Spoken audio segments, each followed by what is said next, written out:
A girl marries a fool in place of her sister, only to find out he's a big shot pretending to be dumb. Welcome to Mr. Peter Story's Merry Christmas to everyone. We're so glad you're here to celebrate this magical season with us. During this time of joy and love, we warmly welcome you to a brand new story created just for you. Before we begin, tell us, what's your name? Are you a regular visitor, or is this your first time here? We'd love to get to know you better. Now, get ready to dive into a tale full of emotions, surprises, and unforgettable moments. Thank you for being part of our storytelling community. The autumn breeze whispered through the mahogany-lined halls of the Black family estate. Carrying with it the weight of impending change, Camilla Black stood before the floor-to-ceiling windows of her father's study, her manicured fingers tracing invisible patterns on the cold glass. Below, gardeners tended to the renowned rose garden her mother had cultivated over 2 decades, a garden that, like everything else, they might soon lose. "The arrangement is final," her father, Jonathan Black, declared from behind his antique desk.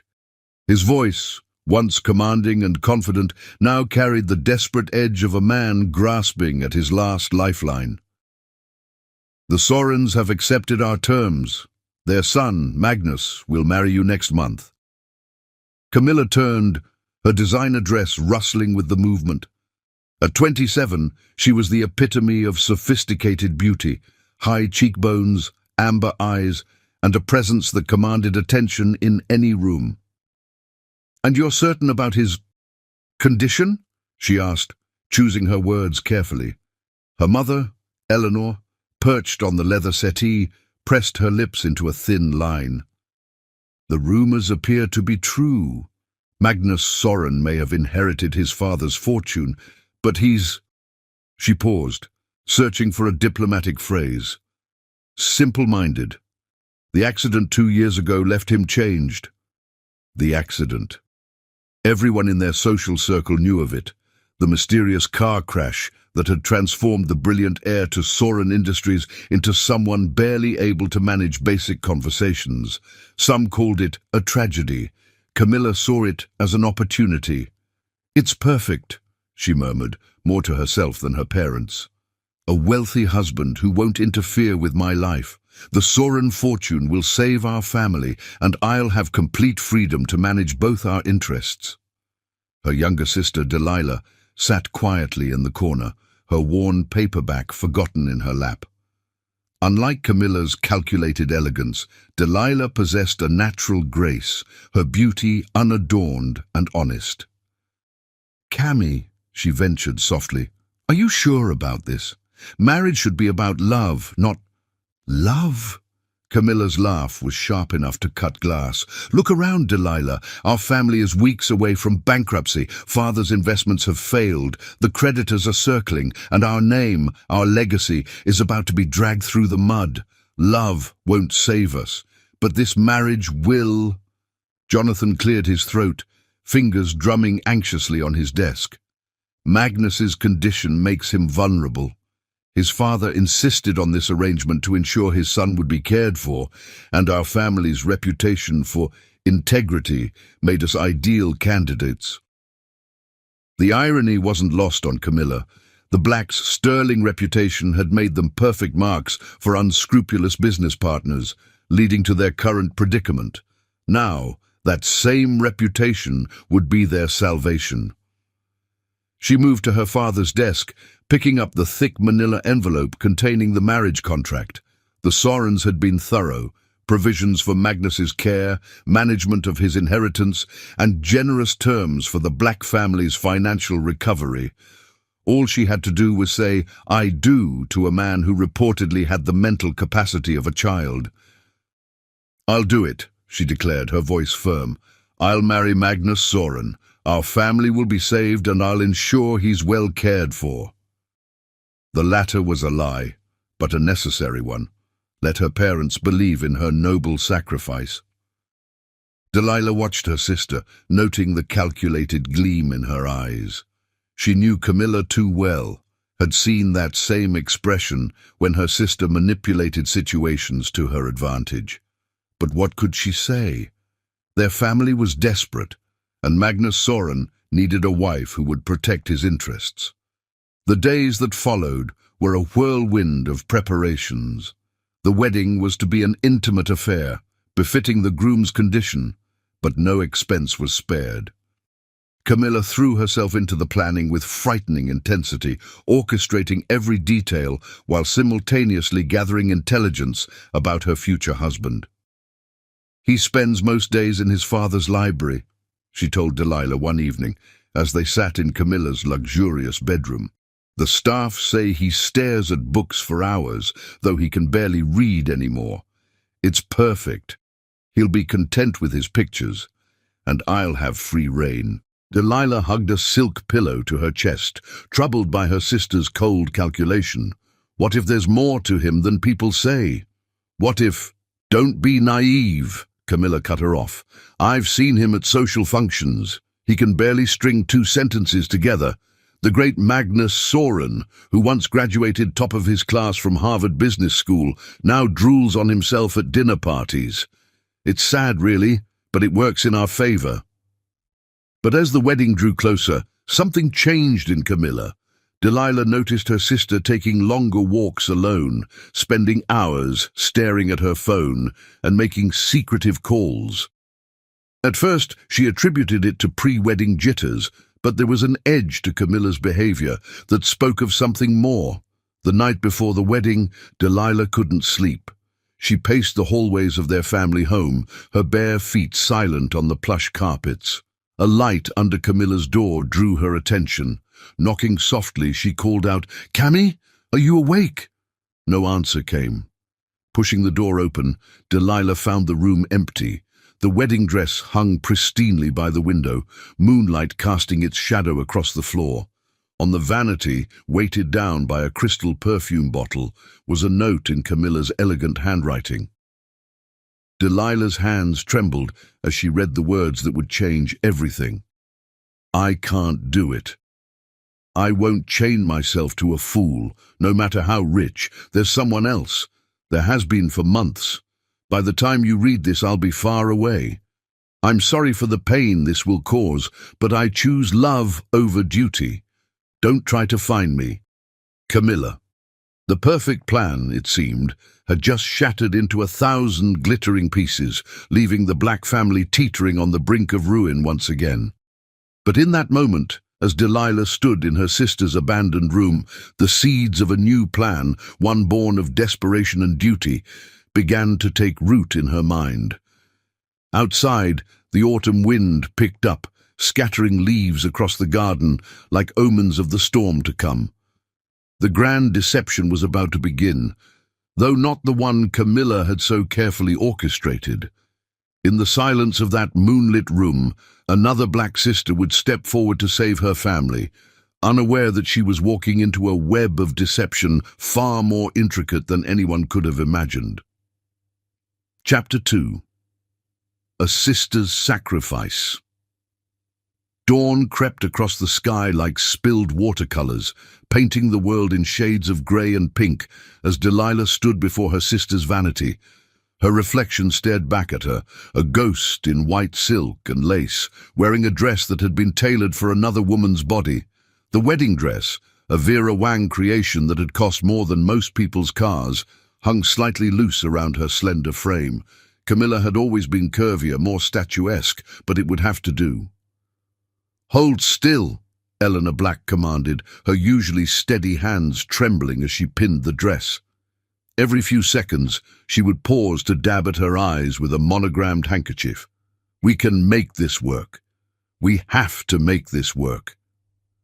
The events of the past 6 hours felt like a fever dream.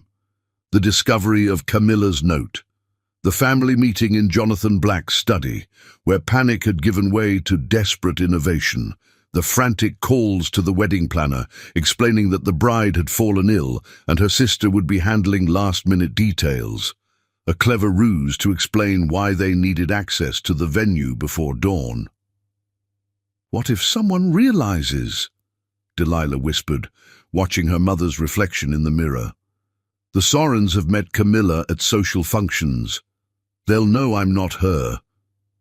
Jonathan Black emerged from the shadows of the room, his face haggard from a sleepless night.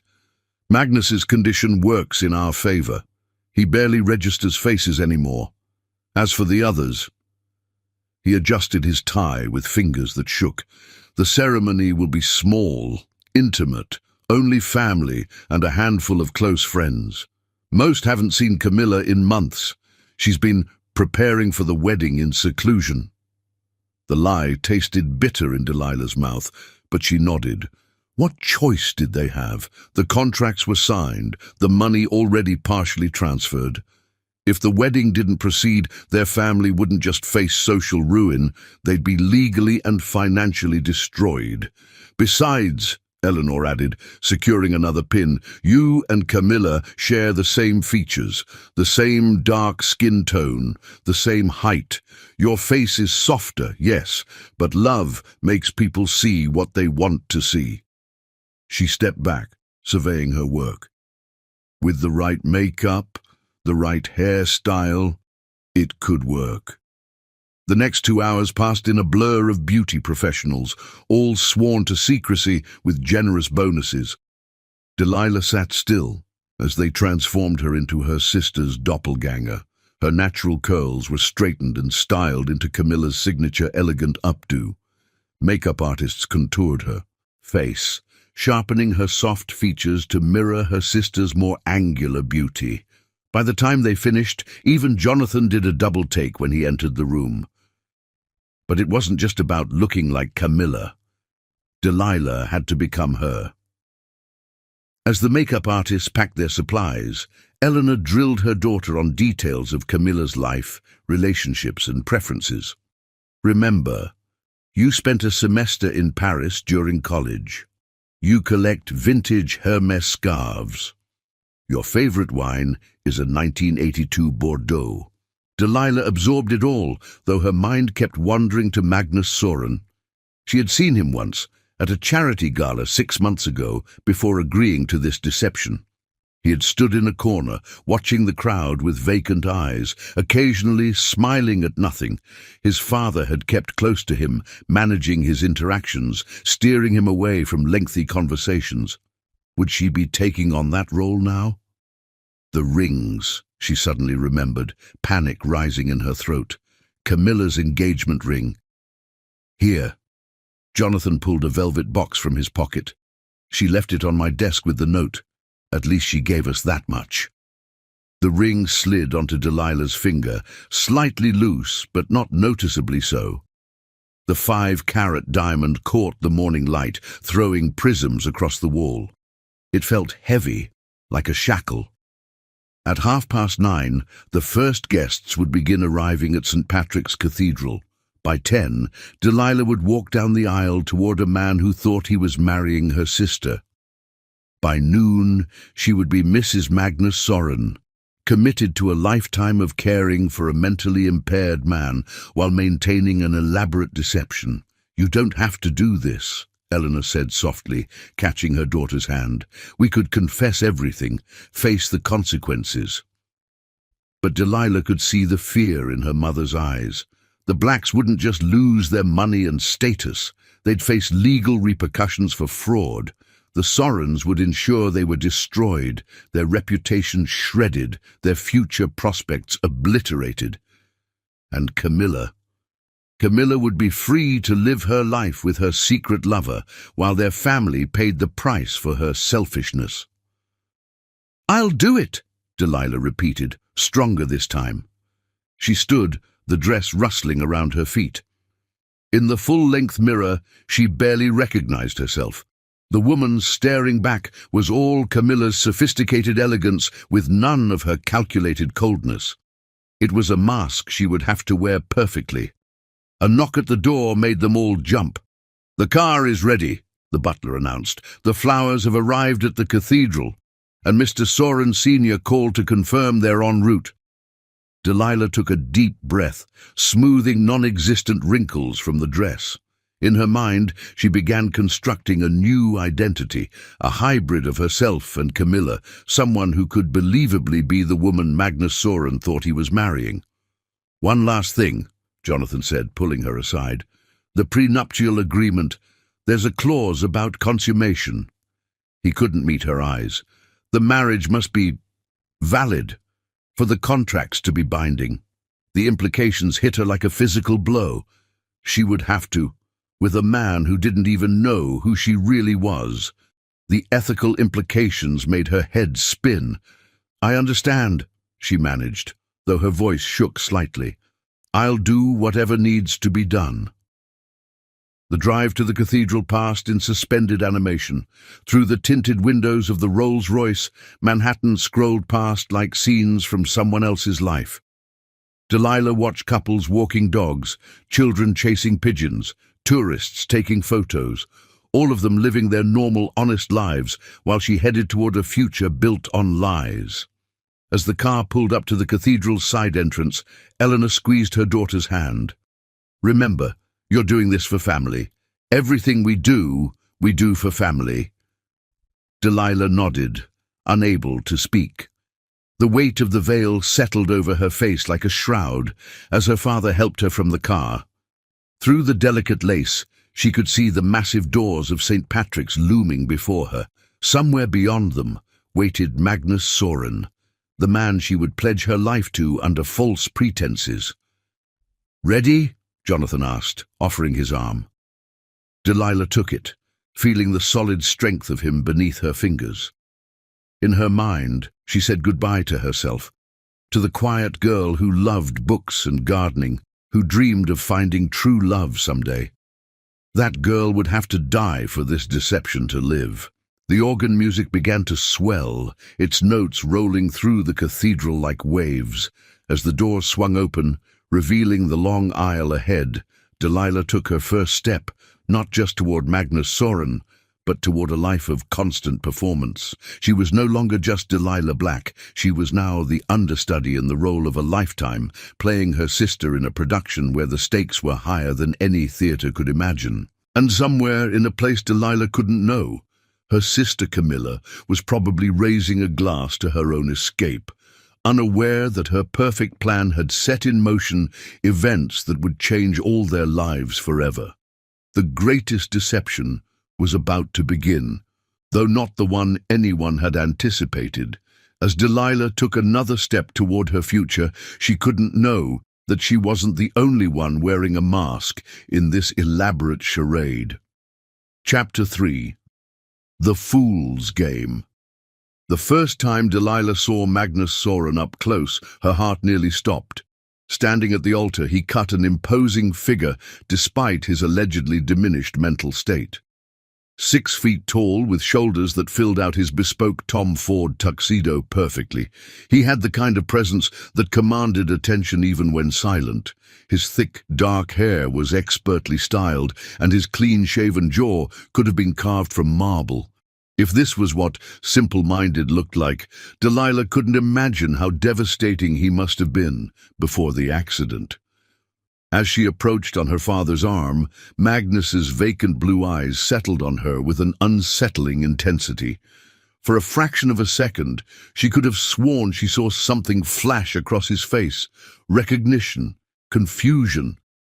But it disappeared so quickly, she dismissed it as her own nervous imagination. "Pretty," Magnus said loudly, inappropriate enough to make several guests shift uncomfortably in their seats. His father, Henrik Soren, standing beside him as best man, placed a steadying hand on his shoulder. "Yes, son," Henrik murmured, "your bride is very pretty." The ceremony proceeded like a carefully choreographed dance, each step planned to minimize Magnus's participation. The priest, briefed about the groom's condition, kept his questions simple and direct. Magnus responded with childlike enthusiasm, sometimes too loud, sometimes barely audible, but he didn't miss a single cue. When it came time for the vows, Delilah's hands trembled as she held the paper. She'd memorized Camilla's personally written vows, found tucked into her wedding planner. The words felt like ashes in her mouth. Magnus, I promise to be your guiding star, your constant companion, your faithful wife. Magnus's vows were simplified to basic repeating after the priest, yet something in his delivery made Delilah pause. The vacant look in his eyes seemed to flicker whenever their gazes met, like a television with poor reception, occasionally showing glimpses of a clear picture. "Ring!" Magnus announced abruptly, reaching for the gold band with all the coordination of a toddler. Yet somehow he managed to slide it onto her finger without fumbling. His touch was sure, his grip steady, nothing like the uncoordinated movements he'd displayed moments before. The reception was held in the grand ballroom of the Plaza Hotel, decorated in cream and gold tones that screamed old money and refined taste. Delilah found herself seated beside her new husband, watching him from the corner of her eye as he played with his food, occasionally making loud observations about the decorations or guests that made people wince sympathetically. "Blue butterflies," he declared, pointing at the centerpiece with his fork. "Pretty like your eyes." Then he frowned. "No, not blue. Brown now. Different." Delilah's heart stuttered. Camilla had blue eyes. It was one detail they couldn't change with contact lenses for fear of complications. Magnus had noticed the difference, yet his observation came wrapped in enough confusion and childish delivery that no one else seemed to register its significance. Throughout the afternoon, more moments like this accumulated. Magnus would say something surprisingly insightful, then immediately follow it with obviously foolish behavior. He quoted Shakespeare while spilling soup down his shirt. He correctly identified a rare vintage of wine by smell alone, then proceeded to blow bubbles in it with his straw. Henrik Soren hovered nearby, managing his son's interactions with practiced ease. But occasionally, Delilah caught him watching Magnus with an expression she couldn't quite read. Was it grief, concern, or something else entirely? "Dance," Magnus announced suddenly, standing with enough force to rattle the china. "Want dance with wife?" Before anyone could intervene, he had pulled Delilah to her feet and led her to the dance floor. She expected him to stumble, to need guidance, but instead found herself swept into a perfect waltz hold. His posture was impeccable, his leading subtle but firm. 1, 2, 3, 1, 2, 3. He counted loudly, like a child learning to dance, yet his feet moved with fluid grace that spoke of years of training. The dichotomy was jarring. As they turned around the floor, Magnus leaned close to her ear, his breath warm against her skin. "You smell different too," he whispered, his voice losing its childish quality for just a moment. "Camilla wore Chanel No. 5. You prefer something softer."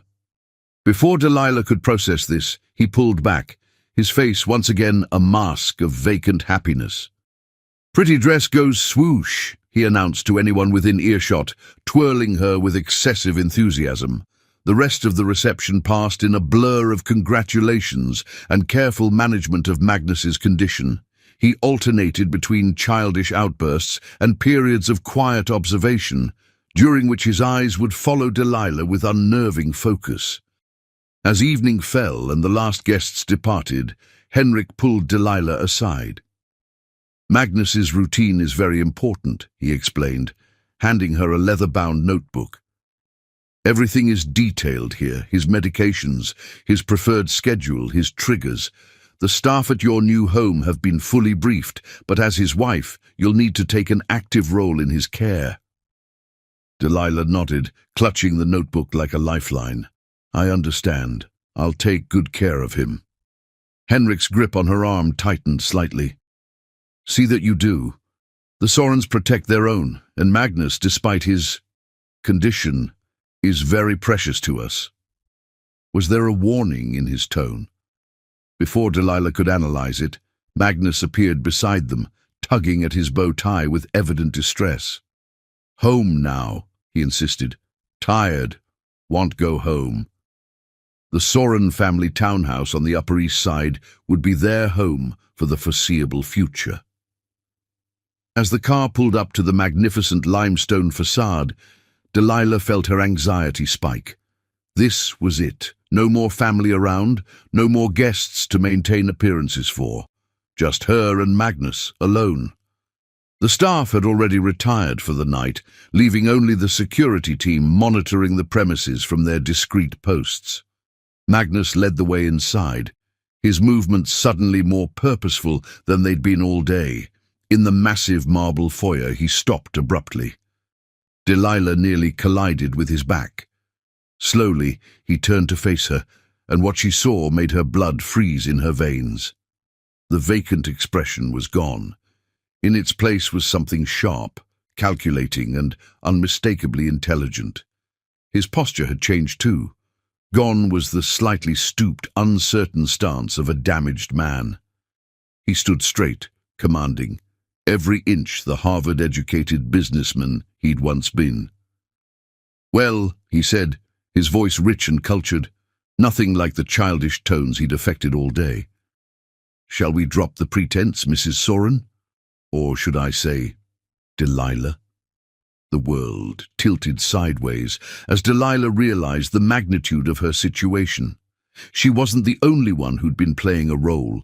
The greatest fool in this game hadn't been Magnus Soren. It had been her, for believing the performance in the first place. As she stood there, wedding dress heavy around her legs, Delilah understood that she'd walked into something far more complex than a simple marriage of convenience. The question was, had she just stumbled into a trap, or was this the beginning of something else entirely? Magnus's blue eyes glittered with intelligence as he waited for her response, a slight smile playing at the corners of his mouth. The game was about to change, and Delilah had the sinking feeling she'd been playing by the wrong rules all along. Chapter 4. Whispers and Wonderings. The silence in the foyer stretched between them like a living thing, broken only by the soft ticking of the grandfather clock in the corner. Delilah's mind raced, trying to process the transformation before her. Gone was any trace of the simpleton she'd agreed to marry. In his place stood Magnus Soren, as he truly was, sharp, commanding, and undeniably dangerous. "Would you like a drink?" he asked, his voice smooth as aged whiskey. "I believe we both could use one for this conversation." Without waiting for her response, he strode to a hidden panel in the wood-paneled wall, pressing it to reveal a fully stocked bar. Delilah watched him pour 2 glasses of amber liquid, his movements precise and elegant. Every gesture screamed of privilege and power, of a man completely in control of his environment. How had anyone ever believed him incompetent? "Why?" The question escaped her before she could stop it, her voice barely above a whisper. Magnus turned, offering her one of the crystal tumblers. Why the deception? Or why reveal it now? His lips curved in a sardonic smile. "Please, sit. This may take a while." He gestured to the formal living room, an imposing space dominated by antique furniture and priceless art. Delilah sank into a leather armchair, her wedding dress pooling around her like foam on dark water. She took a sip of the whiskey, grateful for the burning warmth it provided. "The accident 2 years ago was real," Magnus began, settling into the chair opposite her. "A head-on collision on a rainy night. The other driver was drunk, crossed the median. I spent 3 months in a private hospital in Switzerland." He swirled the liquid in his glass, watching the light play through it. "When I emerged, everyone expected me to be damaged, broken. Their pity was illuminating." He stood, moving to the floor-to-ceiling windows that overlooked the garden. "Do you know what happens to a man of my position when people think he's mentally incompetent? They reveal themselves. Competitors become careless, thinking me no threat. Allies show their true colors, believing I can't understand their machinations. Even my own board members began plotting, thinking I wouldn't notice." "So you played into their expectations," Delilah realized, the pieces falling into place. Magnus turned back to her, his blue eyes intense. Precisely. The fool sees everything because no one thinks to hide from him. But that's not why we're here, is it? Let's talk about you, Delilah, and your own little deception. Heat flooded her cheeks. How long have you known?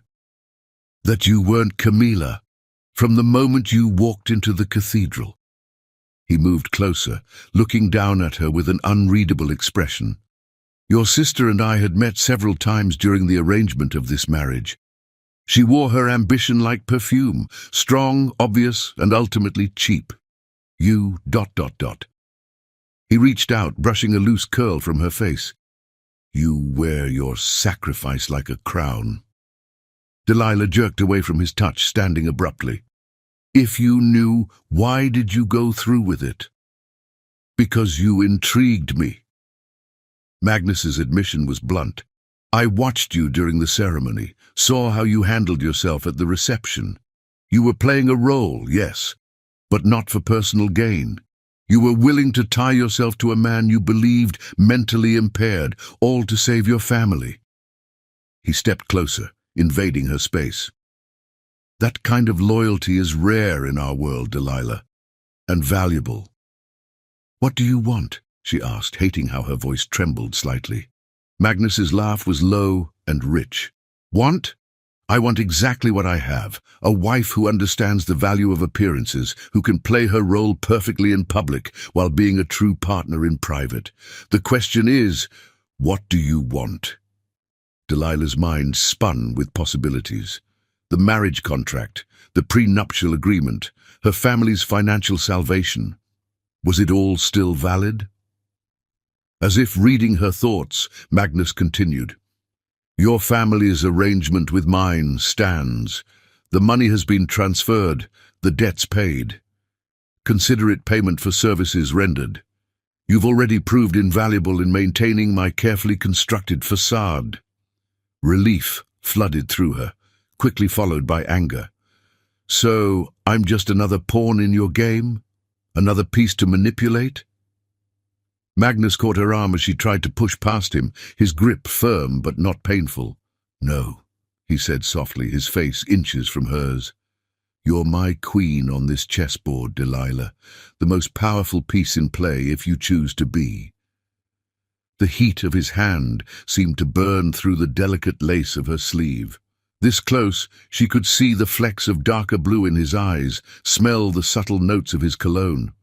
He was overwhelming in his intensity, nothing like the vacant man she'd expected to marry. And if I refuse to play? She challenged, lifting her chin. His smile was both admiring and predatory. You won't.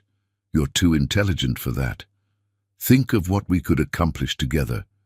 You with your natural ability to make people trust you, me with my resources and connections. We could be extraordinary. Or we could destroy each other, Delilah countered. There's always that risk. Magnus released her arm, stepping back slightly. But isn't that what makes it interesting? A clock chimed somewhere in the house, reminding them of the late hour. Delilah suddenly felt the weight of the day pressing down on her. The rushed wedding preparations, the ceremony, the reception, and now this revelation.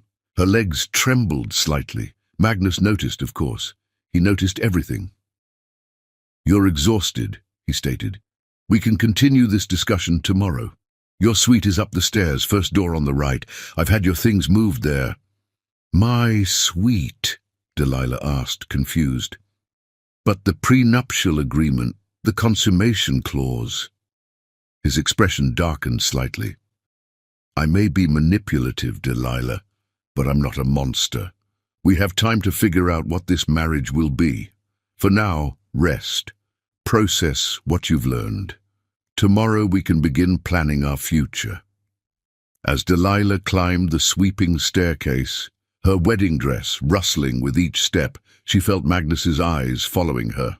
At the top, she paused, looking back down at him. One last question, she said. Does anyone else know about the real you? Magnus's smile was enigmatic. My father knows, of course. It was his idea initially, as for others. He shrugged elegantly. That's something you'll have to discover for yourself. Good night, Mrs. Soren. In her suite, a stunning space decorated in shades of cream and gold, Delilah finally allowed herself to break down. Tears rolled down her cheeks as she struggled out of the wedding dress, replacing it with a silk nightgown she found laid out for her. She had entered this marriage believing she would be caring for a damaged man, sacrificing her future for her family's salvation. Instead, she found herself married to one of the most dangerous men in New York's high society, a master manipulator who had turned his own apparent weakness into a weapon. As she lay in the enormous four-poster bed, staring at the intricate ceiling medallion above, Delilah wondered if she had traded one prison for another. But a small voice in her mind whispered that perhaps, just perhaps, she had found something else entirely, a chance to be more than she'd ever imagined if she was brave enough to take it. In the darkness of her new home, Delilah Black Soren began to plan. If Magnus wanted a queen on his chessboard, she would have to learn to play the game better than anyone expected. After all, she wasn't the only one who had underestimated her opponent today. Chapter 5. Behind Closed Doors. The morning after her wedding dawned with surreal clarity. Delilah woke to sunlight streaming through floor-to-ceiling windows and the distant sounds of Manhattan coming to life. For a moment she lay still, hoping it had all been a dream. But the unfamiliar weight of the wedding ring on her finger confirmed reality. She was Mrs. Magnus Soren, wife to a man who was either the most brilliant actor in New York or the most dangerous. A soft knock at the door preceded the entrance of an elegantly dressed woman in her 50s. "Good morning, Mrs. Soren. I'm Mrs. Reynolds, the housekeeper. Mr. Soren asked me to assist you in acclimating to the household." Delilah sat up, clutching the silk sheets to her chest. "What time is it?" "Just past 8, ma'am. Mr. Soren has already left for the office. He maintains appearances by working from home most days, but board meetings require his presence." Mrs. Reynolds moved to the walk-in closet, emerging with a carefully coordinated outfit. "He's arranged for a car to take you shopping today. Your sister's clothes won't do for the role you need to play." The mention of Camilla sent a sharp pain through Delilah's heart. Had her sister realized yet that her escape hadn't destroyed their family as planned? Did she know about the deception? After a breakfast served in the private morning room, an elegant space overlooking the garden, Delilah found herself whisked away in a sleek black Mercedes. The driver, a stone-faced man named Harrison, seemed to know exactly where to go. Their first stop was Bergdorf Goodman, where a personal shopper named Vivian was already waiting. "Mr. Soren was very specific about the image we're crafting," she explained, leading Delilah through the designer collections. "The wife of a mentally challenged millionaire needs to project both sophistication and approachability. People should see you as devoted, capable, but not calculating." The irony wasn't lost on Delilah as she tried on outfit after outfit. Everything was selected to enhance the illusion. Elegant, but not flashy. Expensive, but not ostentatious. By early afternoon, she had an entirely new wardrobe that would make her transformation from Delilah Black to Mrs. Magnus Soren complete. "Your husband's card, Mrs. Soren," Harrison said when she tried to pay, producing a black American Express with her new name on it. The casual display of trust, or perhaps test, wasn't lost on her.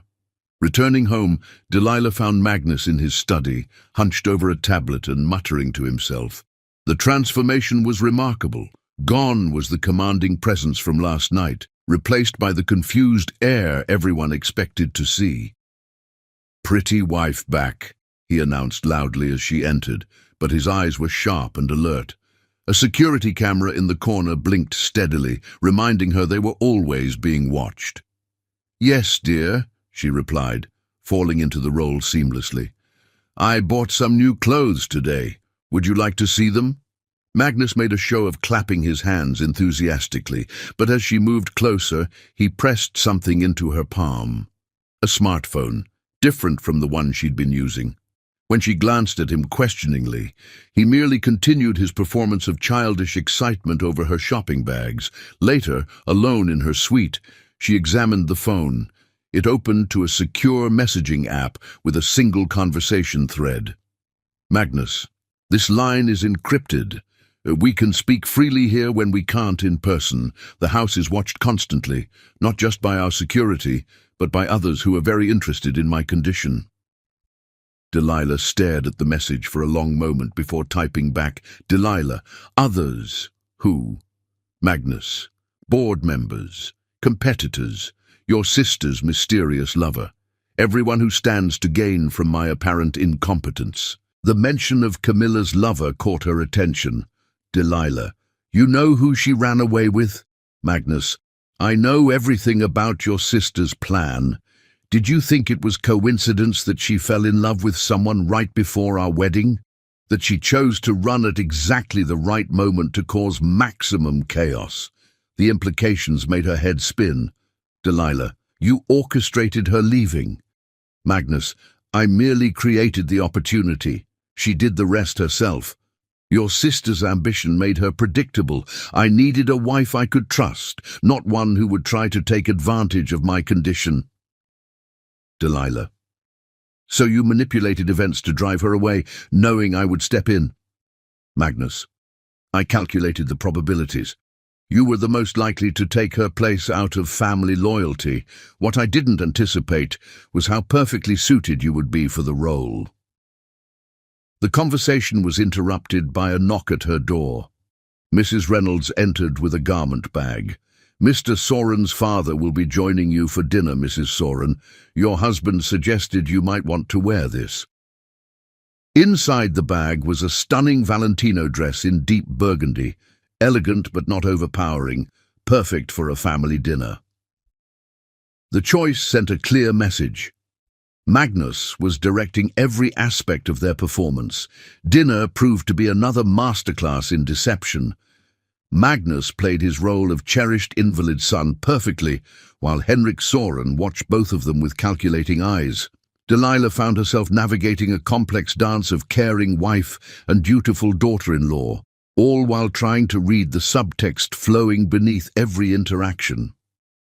You're adapting well, Henrik observed as Magnus excused himself to use the bathroom, a convenient moment arranged, no doubt, for this very conversation. Thank you, Delilah replied carefully. Magnus makes it easy to care for him.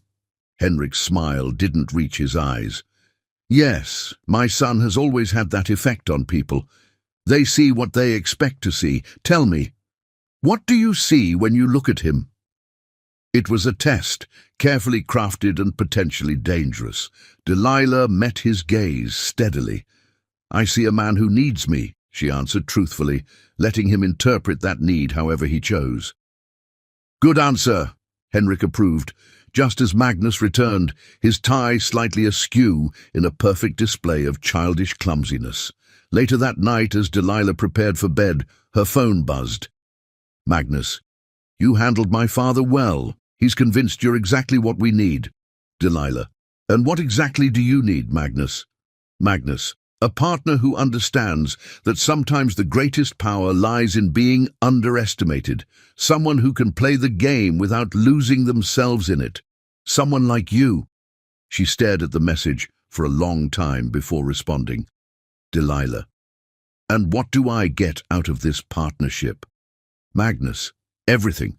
Power, security, freedom to be who you truly are behind closed doors, and something neither of us expected. Someone who understands what it means to wear a mask. The offer was tempting, but Delilah wasn't ready to fully trust him yet. Delilah, how do I know this isn't just another manipulation? Magnus, you don't. That's what makes it interesting. Good night, Mrs. Soren. Tomorrow we begin your real education in how to navigate our world. Delilah set the phone aside, moving to the window to look out over the city lights. She had entered this marriage expecting to care for a damaged man, only to find herself apprenticed to a master of manipulation.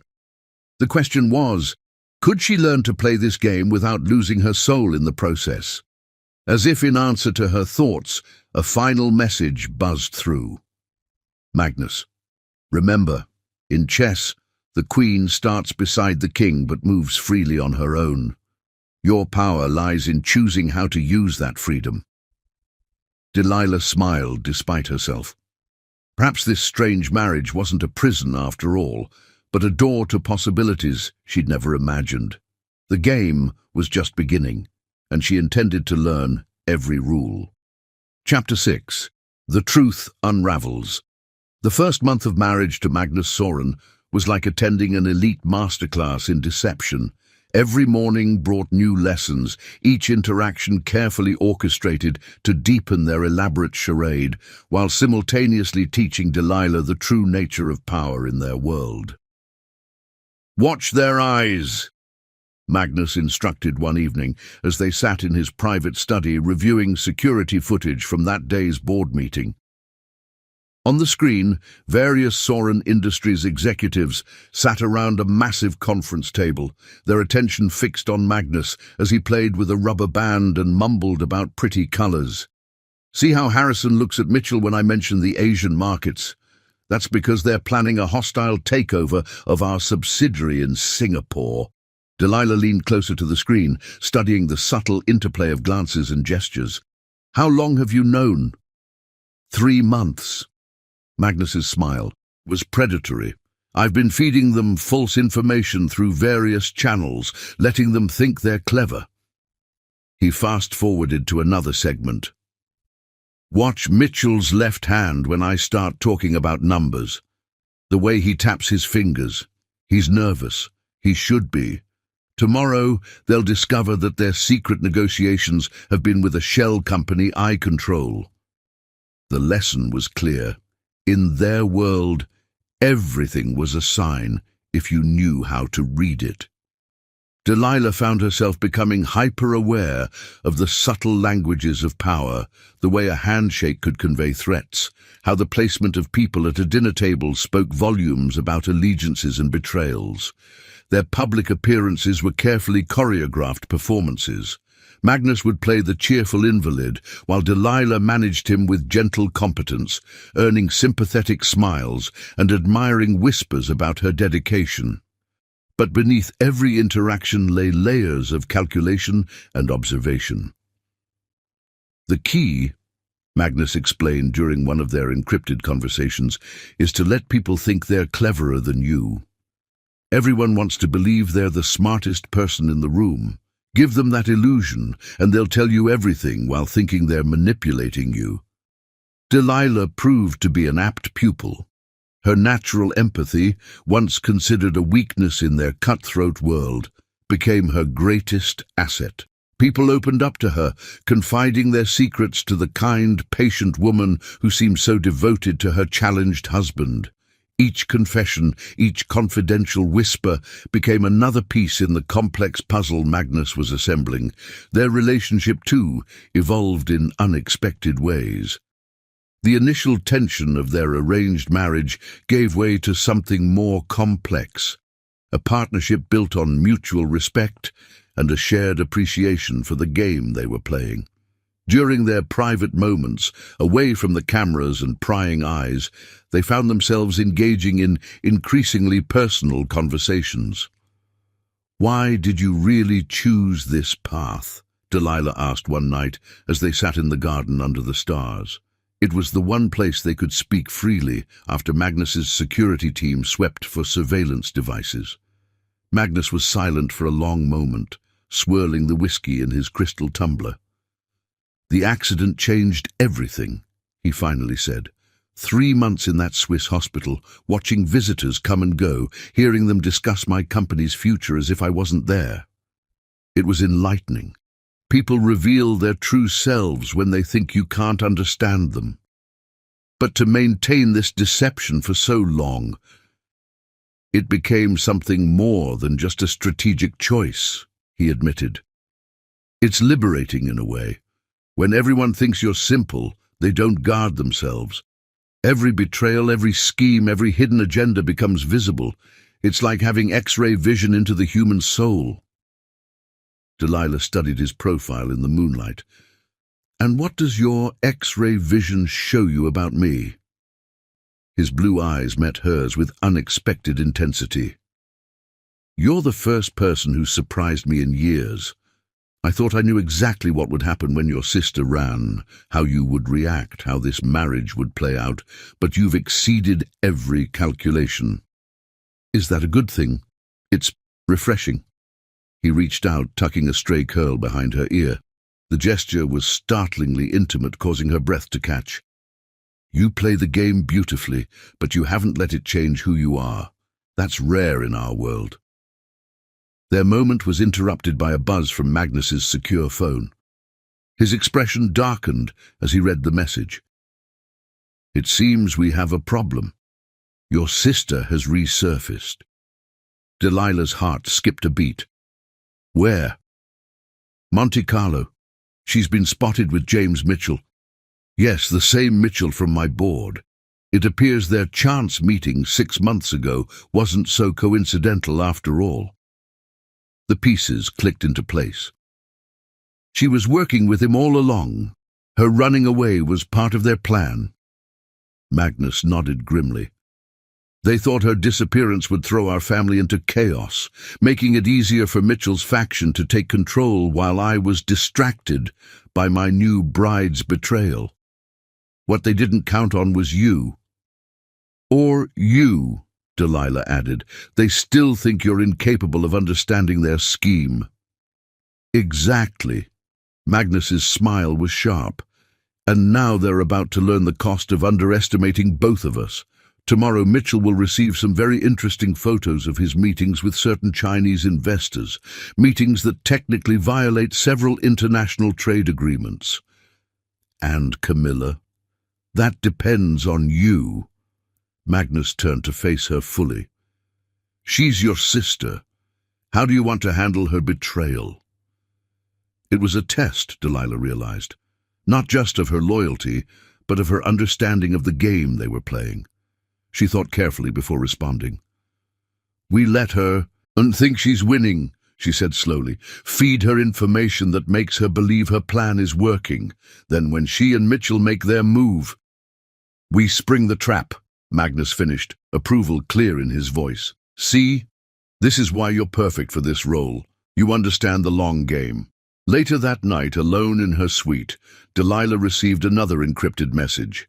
Magnus, you could have asked for revenge against your sister. Most would have. Delilah, revenge is emotional. This is business. Magnus, you're learning. But tell me truthfully, doesn't part of you want to make her pay for her betrayal? Delilah hesitated before responding. Delilah, of course it does. She left me to clean up her mess, never thinking about the consequences, but letting those feelings drive my decisions would be amateur. Magnus, you really are extraordinary, you know. I find myself increasingly grateful for your sister's selfishness.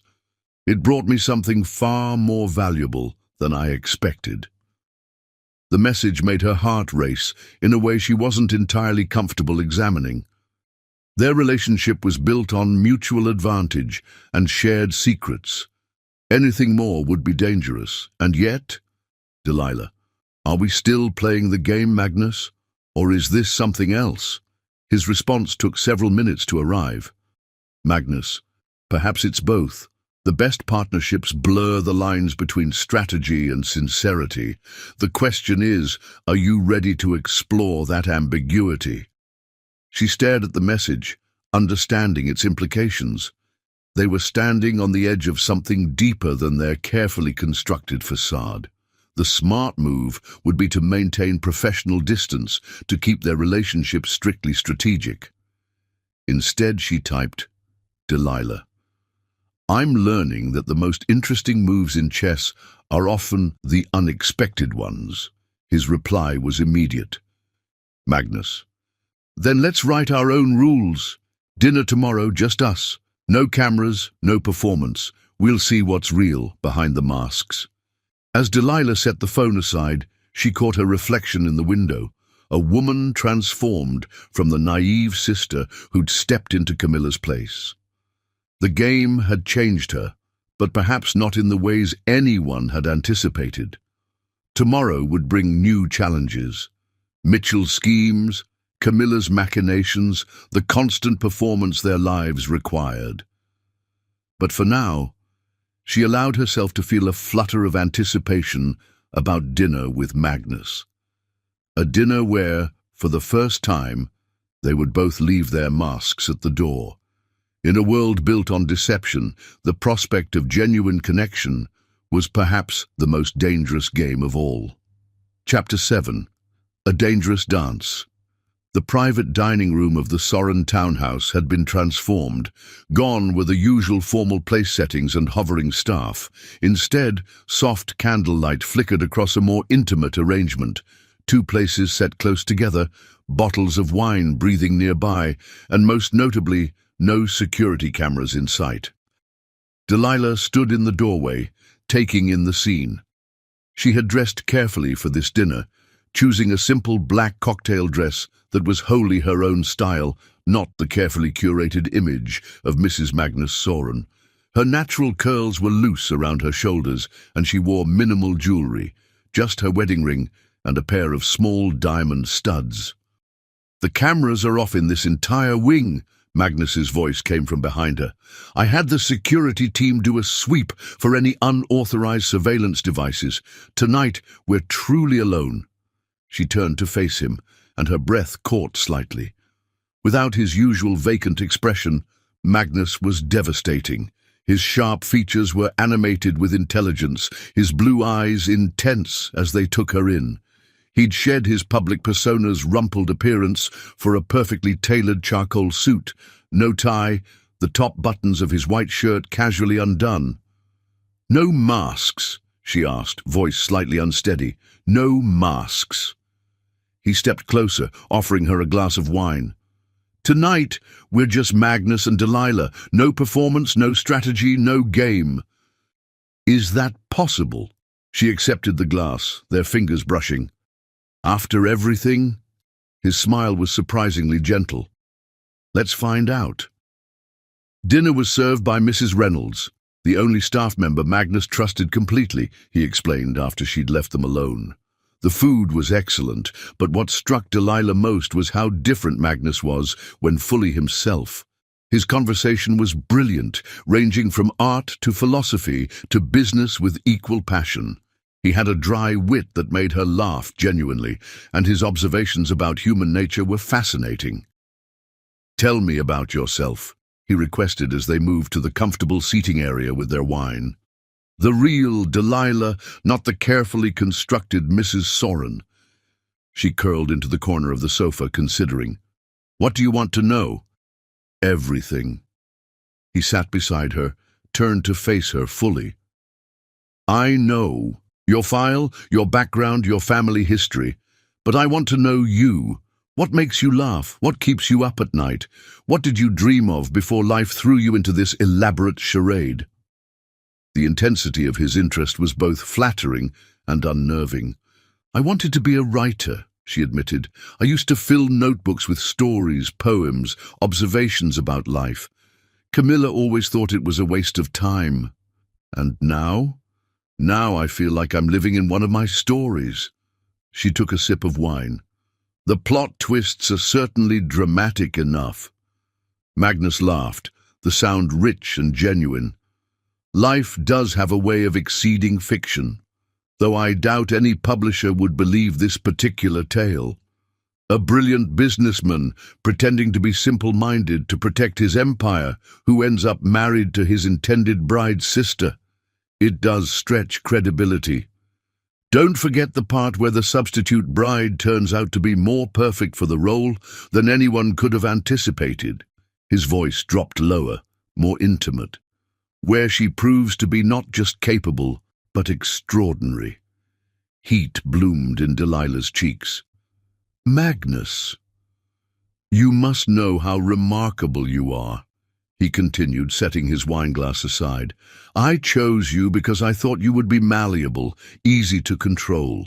Instead, you've become essential, not just to the plan, but... He trailed off, and for the first time since she'd known him, Magnus Soren seemed uncertain. But, she prompted softly. Instead of answering, he reached out, tracing his fingers along her jaw. The touch was electric, sending shivers down her spine.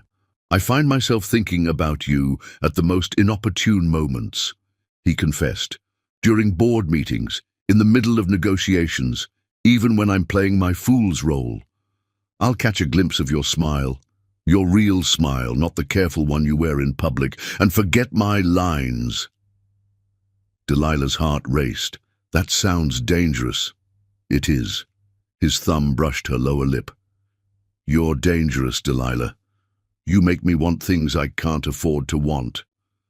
What things? She whispered. Authenticity, connection, the freedom to be myself with someone who sees all of me, not just the masks I wear. He leaned closer, his breath warm against her skin. The right to do this.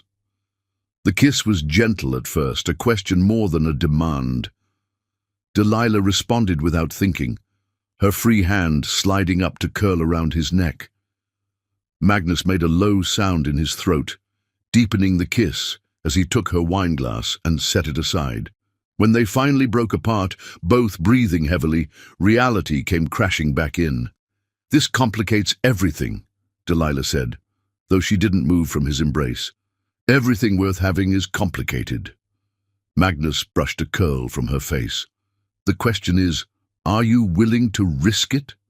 She studied him in the candlelight, this man who had already turned her world upside down once. How do I know this isn't just another layer of the game? Because for the first time in years, I'm terrified. His admission was raw, honest.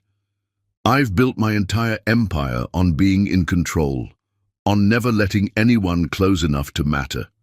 You make me want to risk that control. What about the plan? The company? Everything we've been working towards? All of that remains. We're still partners in this dance of deception. But behind closed doors, he traced her cheekbone with his fingertips. Behind closed doors, we could be real, no masks, no pretense, just us. The offer was tempting, more than tempting. It was everything Delilah hadn't allowed herself to want. But doubt nagged at her. And when Camilla makes her move, when Mitchell's plans come to light, can we separate our personal feelings from the game we have to play? Magnus's expression turned serious. That's what makes it interesting, doesn't it? The challenge of balancing what we feel with what we must do. I'm not asking for naive romance, Delilah. I'm asking for partnership in its truest form. Complete trust, complete honesty, but only between us. A private truth behind a public lie? Exactly. He smiled, and it transformed his face. We're already expert performers. Why not give ourselves something real to protect? Delilah took a deep breath, aware she was standing on the edge of something that would change everything. If we do this, if we let ourselves feel what's growing between us, there's no going back. I don't want to go back. Magnus pulled her closer, his forehead resting against hers. I want to go forward with you. Let tomorrow bring whatever challenges it will. Tonight, just be with me. Be real with me. In answer, Delilah kissed him, pouring into it all the complicated emotions she'd been struggling to contain. His response was immediate and passionate, his arms tightening around her as though she might disappear if he let go. When they separated this time, both knew everything had changed. The game they were playing had just become infinitely more complex, but also infinitely more rewarding. They had found something neither had expected in this marriage of convenience, a chance at real love, hidden behind their carefully maintained facade. As Magnus led her up to his private quarters, Delilah realized that this was perhaps the most dangerous game of all. Not the corporate intrigue, not the family betrayals, but the risk of genuine feeling in a world built on deception. Yet as his fingers laced with hers, she couldn't bring herself to regret a single step that had led her here. The masks were off, the truth laid bare between them. Tomorrow they would return to their performance, but tonight belonged to them alone. Two people who had found authenticity in the midst of artifice and love in the heart of deception. Chapter 8. Hearts in Turmoil. Sunlight streamed through the floor-to-ceiling windows of Magnus's private suite, painting golden patterns across rumpled silk sheets. Delilah woke slowly, consciousness returning in gentle waves. The warm weight of Magnus's arm around her waist was both foreign and oddly right, as though her body had been waiting for this without her knowledge. "You're thinking too loud," Magnus murmured against her neck, his voice rough with sleep. Gone was any trace of his public persona. This was purely him, unguarded and real. "Sorry," she whispered, turning in his arms to face him. The morning light caught the silver threading through his dark hair at the temples, softening his usually sharp features. "This is just complicated?" His blue eyes opened fully, studying her face. "Do you regret it?" "No," she answered honestly, "but I'm trying to figure out how this works now. In an hour, we have to go back to our roles. You'll be the lovable simpleton, and I'll be the devoted wife managing her challenged husband. How do we reconcile that with this?" Magnus traced her cheekbone with his thumb, his touch impossibly gentle. "By remembering that this is our truth. Everything else is just a performance." A buzz from his secure phone interrupted the moment. Magnus's expression hardened as he read the message. The tender lover disappearing behind the calculating businessman.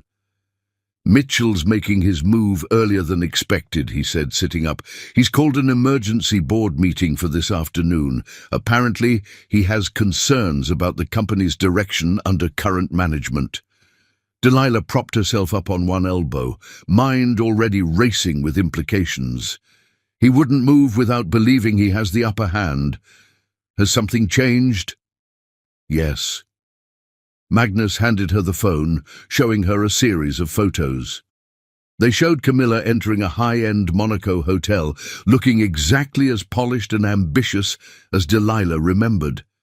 But it was the man accompanying her that caught Delilah's attention, tall, distinguished, with greying hair at his temples. "That's not Mitchell," she said, frowning. "No, that's Charles Winston, CEO of our biggest competitor." Magnus's smile was grim. "Your sister's been busy. She's not just working with Mitchell. She's helping orchestrate a hostile takeover." The implications hit Delilah like a physical blow. "She's selling inside information about our family to help Winston's bid. Information that's now months out of date, thanks to you." Magnus brushed a kiss against her bare shoulder before rising. She doesn't know that her intelligence about the simple heir and his management by proxy arrangement is worthless. Mitchell's about to walk into that board meeting thinking he has leverage he doesn't actually possess. Delilah watched him move around the room, appreciating both his strategic mind and his physical presence. "What's our play?" The possessive plural wasn't lost on Magnus. His smile turned predatory. "First, we maintain our routine. You'll accompany me to the office as usual, the devoted wife making sure her challenged husband doesn't get overwhelmed by the meeting. Then, when Mitchell makes his move, we destroy him?" "No." Magnus paused in knotting his tie, meeting her eyes in the mirror. "We give him exactly what he wants, just not in the way he expects. Get dressed, darling. The game is about to become very interesting." An hour later, they arrived at Soren Industries' Manhattan headquarters. Magnus had transformed completely into his public persona, complete with slightly rumpled suit and vacant expression. Delilah led him through the lobby with practiced patience, nodding sympathetically at the pitying looks from employees. In the private elevator to the executive floor, Magnus squeezed her hand. "Ready?" She squeezed back. "Always." The boardroom was already full when they arrived. Mitchell sat at the far end of the table, radiating false concern as Magnus shuffled to his seat, accidentally knocking over a water glass in the process. "So sorry," he said loudly, his voice childlike. "Pretty. Water makes patterns." Delilah dabbed at the spill with practiced efficiency. "It's all right, dear. Why don't you use your special cup instead?" She produced a covered plastic cup with a straw, earning sympathetic smiles from several board members. Mitchell cleared his throat. "Mrs. Soren, while we appreciate your dedication, this meeting is for board members only. Confidential matters, you understand." "Oh, but Magnus gets anxious without me," she replied, letting worry colour her tone. "Perhaps I could just sit quietly in the corner. I promise not to interfere." "Actually," Henrik Soren interrupted smoothly, "I believe having Mrs. Soren present might be beneficial, given the nature of today's discussion. Please, my dear, take a seat." Mitchell's confident smile flickered slightly. This wasn't part of his script. The meeting began with standard updates, quarterly projections, market analysis, subsidiary reports. Magnus alternated between playing with a rubber band and making inappropriate comments about the colours in various presentations. Delilah kept careful notes while maintaining her facade of gentle concern for her husband. Finally, Mitchell made his move. "I feel it's time we address the elephant in the room," he announced, sliding folders to each board member. "While we all admire the dedication of the Soren family, recent market analyses suggest that our current management structure may be inadequate for maintaining shareholder value." He went on to outline his concerns, each point carefully crafted to emphasize Magnus's limitations without appearing overtly hostile. The proposal was elegant in its simplicity: create an executive committee to support Magnus, effectively transferring control while maintaining the appearance of family leadership. "And of course," Mitchell concluded smoothly, "we have the full support of Winston Enterprises in this transition. They've indicated their willingness to acquire a significant stake in Soren Industries, providing stability during this period of change." The trap was perfectly laid, or so Mitchell thought. He couldn't see Magnus's sharp intelligence behind the vacant smile, couldn't know that every word was being carefully weighed and measured. "Pretty numbers," Magnus said suddenly, pointing at the proposal with childlike enthusiasm, "like butterflies dancing." Mitchell's smile became strained. "Yes, well, the figures do paint a clear picture of the need for change." "Change is scary," Magnus announced, his voice trembling slightly. "But Daddy says sometimes scary things are good things, like when I had to learn to tie my shoes." Several board members shifted uncomfortably. This was exactly the sort of display Mitchell had hoped for, proof of Magnus's incompetence. But then Magnus knocked his special cup over, sending water cascading across the proposal documents. In the ensuing chaos of cleaning up, no one noticed him pressing a small button under the table. The boardroom doors opened, admitting a team of SEC agents, led by a stern-faced woman in a charcoal suit. "James Mitchell," she announced crisply. "We have some questions about your recent communications with Winston Enterprises, particularly regarding the sharing of confidential information and potential stock manipulation." The colour drained from Mitchell's face as he realized his carefully constructed plan was crumbling. But the final blow came from Magnus himself, who suddenly sat straighter, all trace of vacancy gone from his expression. "I believe," he said, his voice sharp and cultured, "you'll find everything you need in the files my security team has compiled, including, Mr. Mitchell, transcripts of your meetings with my sister-in-law in Monaco." The boardroom erupted in chaos. Mitchell lunged for the door, but was intercepted by security. Board members shouted questions and accusations, and through it all, Magnus sat calmly, holding Delilah's hand under the table, their fingers intertwined in private triumph. Later, in the sanctuary of their home, they celebrated with champagne in the garden. "Mitchell's finished," Magnus announced, satisfaction evident in his voice. "The SEC has enough evidence to bury him, and the board is falling all over themselves to reaffirm their loyalty now that they know the truth." "And Camilla?" Delilah asked softly. Magnus pulled her closer, pressing a kiss to her temple. "The Monaco authorities are very interested in her role in this corporate espionage. She'll find her options severely limited in the coming weeks." "I should feel worse about this," Delilah admitted. "She's my sister." "She's a woman who would have destroyed your family without hesitation," Magnus corrected gently. "You gave her a chance at redemption when you took her place. She chose to double down on betrayal instead." Delilah turned in his arms, studying his face in the fading light. "What happens now?" "Now?" His smile was both tender and predatory. "Now we begin phase 2. The board knows I'm fully competent, but the public story will be that your loving care and dedication have helped me make remarkable progress in my recovery. Over the next few months, I'll slowly improve until I can gradually resume more public control of the company. And us." Magnus's expression softened. "That's the simplest part of all. We continue being exactly what we are, partners in every sense of the word. The world can believe whatever it wants about our marriage, but we'll know the truth." As the sun set over Manhattan, casting long shadows across the garden, Delilah realized that their greatest deception had somehow led to their deepest truth. In pretending to be something they weren't, they had discovered who they really were, together. The game would continue, the masks would stay in place when needed, but behind closed doors they had found something real, something worth protecting, something worth fighting for. Chapter 9. Sisters Return. The headlines in the New York Times business section told the story of a miracle.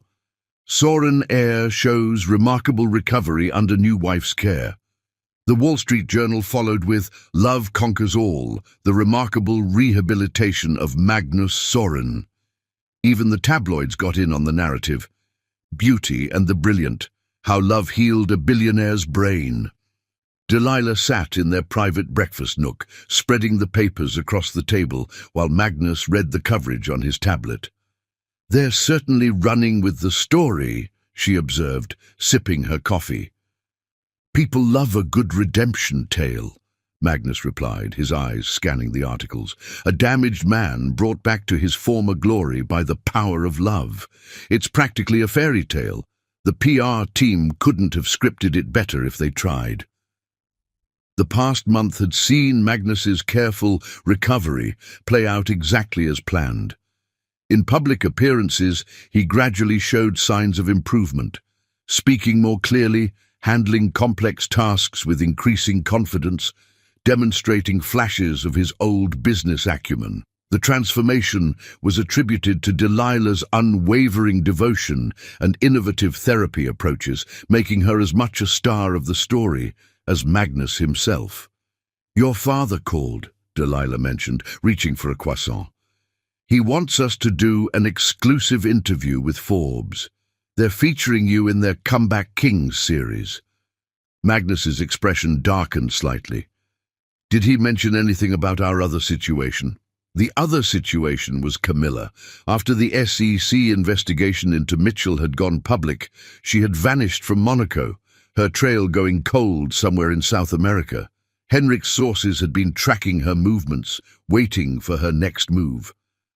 Nothing specific, but Delilah was interrupted by her secure phone buzzing. The message made her blood run cold. "She's back." Magnus was at her side instantly, reading over her shoulder.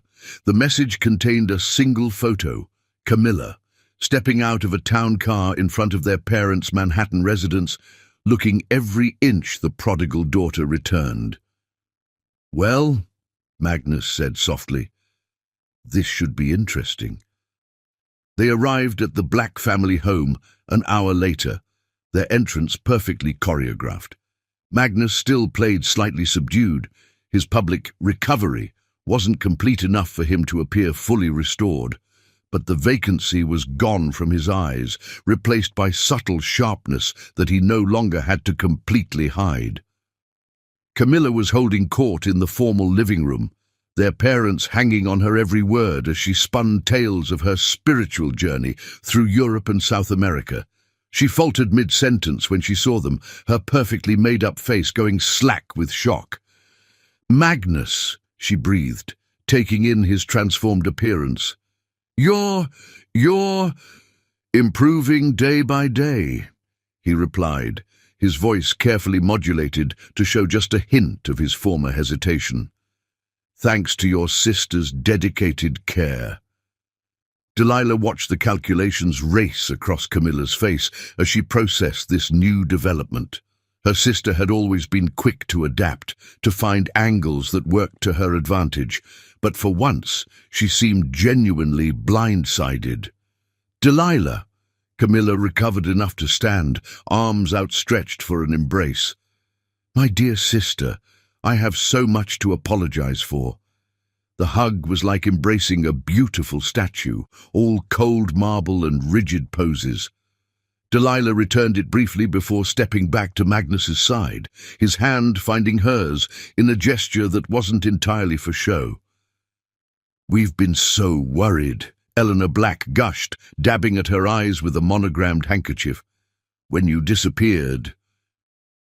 "I needed to find myself," Camilla interrupted smoothly. "After breaking off the engagement, I was lost, confused. I traveled, meditated, did some soul-searching." She turned her million-dollar smile on Magnus. "And now I see everything worked out exactly as it was meant to. You and Delilah. It's like fate." Magnus's answering smile held just a hint of the predator beneath. "Indeed it is. Though I'm curious about your time in Monaco. The meditation centers there must be extraordinary." A flicker of unease crossed Camilla's face, quickly masked. "Oh, I wasn't in Monaco. You must be thinking of someone else." "Must be," Magnus agreed amiably. "My memory still plays tricks sometimes, though it's getting better every day." The afternoon unfolded like an elaborate dance, with Camilla trying to maintain her narrative of spiritual awakening while probing for information about Magnus's condition and the company's status. Every question was met with carefully crafted responses that revealed nothing while implying everything. "I've been reading about your recovery," Camilla mentioned over tea. "The medical community must be fascinated."